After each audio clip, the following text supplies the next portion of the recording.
بسم اللہ الرحمن الرحیم۔ آج کا ہمارا سبق ہے سرما لگانے کے آداب۔ حضرت امام جعفر صادق علیہ السلام سے منقول ہے کہ جناب رسول خدا صلی اللہ علیہ وآلہ وسلم سوتے وقت 3 سلائیاں دونوں آنکھوں میں لگایا کرتے تھے۔ حسن بن چین سے منقول ہے کہ میں ایک دن حضرت امام علی رضا علیہ السلام کی خدمت میں حاضر ہوا۔ آپ نے مجھے لوہے کی سلائی اور ہڈی کی سرما دانی دکھا کر فرمایا، یہ حضرت موسیٰ کاظم علیہ السلام کی ہے، تو اس سلائی سے سرما لگا۔ چنانچہ میں نے ارشاد بجا لایا۔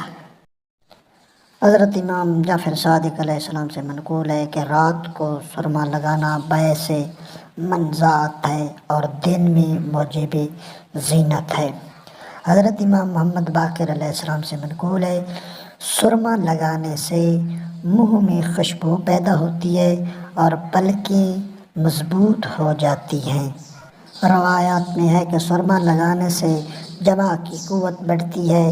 یہ بھی فرمایا کہ جو شخص ہر رات کو ایسا سرما لگاتا رہے اس میں مشک نہ ہو تو اس کی آنکھوں میں کبھی پانی نہیں اترے گا۔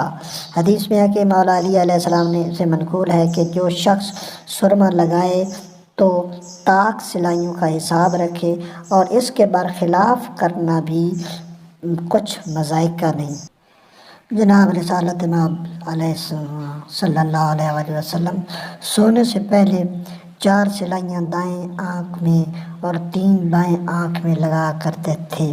حضرت امام جعفر صادق علیہ السلام سے منقول ہے، 4 چیزوں سے چہرے پر رونق آتی ہے: صورت خوب، آب جاری، سبزۂ زار، جاگتے میں۔ تو ان 3 چیزوں کو دیکھنے سے اور سوتے وقت سرما لگانے سے۔ حضرت امام جعفر صادق علیہ السلام سے منقول ہے کہ سوتے وقت سرما لگانے سے آنکھوں میں پانی نہیں اترتا۔ حضرت امام علی رضا علیہ السلام سے منقول ہے کہ جس شخص کی بینائی ضعیف ہو گئی ہو اسے لازم ہے کہ سوتے وقت 4 سلائیں دائیں آنکھ میں اور 3 بائیں آنکھ میں لگا لے۔ حضرت امام باقر علیہ السلام سے منقول کہ حضور سوتے وقت 3 سلائیں دونوں آنکھوں میں لگایا کرتے تھے۔